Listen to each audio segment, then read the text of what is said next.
Continuando aí, galera, vamos falar um pouquinho agora do gráfico da função quadrática, que é uma curva chamada parábola, tá? Essa parábola, ela pode ter a concavidade voltada para cima quando A é positivo, ou concavidade voltada para baixo quando A é negativo. Essa curva, ela é uma curva simétrica, tá? Existe um eixo imaginário aqui chamado eixo de simetria, tá?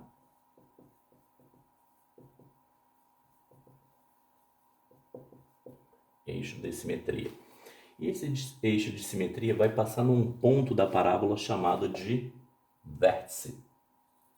Mais tarde nós vamos falar desses pequenos detalhes. Então, esse é o formato da nossa parábola, né, concavidade para cima ou para baixo. Num curso de geometria analítica, nós vamos falar de parábola em geral, aí vocês vão ter uma parábola deitada, virada para a esquerda ou para a direita, mas no nosso caso aqui, em se tratando de função, é só concavidade voltada para cima ou concavidade voltada para baixo. Agora vamos dar uma atenção especial ao vértice da parábola. Toda parábola tem um ponto de ordenada máxima, se A for menor que zero, ou um ponto de ordenada mínima, se A for maior que zero.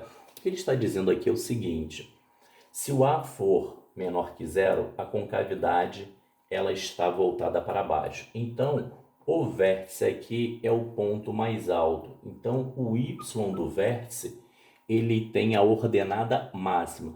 Agora, se o A for positivo, a concavidade está voltada para cima. Então, o vértice aqui é o ponto mais baixo e o y do vértice é a ordenada mínima, tá? E agora nós vamos chegar a essas duas conclusões, que o x do vértice é menos b sobre 2a e o y do vértice é menos delta sobre 4a. Como que nós vamos fazer isso? Então, gente, para chegarmos a essa formulazinha aqui, só vamos lembrar de um pequeno detalhe. A parábola, como eu falei anteriormente, ela é uma curva simétrica. Então, existe aqui um eixo de simetria, tá? E esse eixo de simetria, ele passa pelo vértice. Logo, a abscissa desse ponto é o x do vértice. E como ela é uma curva simétrica, tá? Essa distância é a mesma dessa. Qualquer horizontal que vocês passem aqui, cortando a parábola em dois pontos, vocês vão ter a mesma distância. Ora, isso quer dizer que esse x aqui e esse x aqui, eles vão ter a mesma imagem. Então, esse x aqui, ele vai ser o x do vértice menos p. Então, nós vamos ter que a imagem de x do vértice menos p é igual à imagem de x do vértice mais p. O que nós vamos fazer agora? Nós vamos pegar esse x aqui e jogar na fórmula, assim como nós vamos fazer com esse. Observem. Então, gente, eu fui lá no x da minha função e coloquei x do vértice menos p. E, novamente, eu fiz x do vértice mais p. Agora, nós vamos desenvolver isso daí. Nós podemos cortar esse c e vamos desenvolver esses produtos notáveis.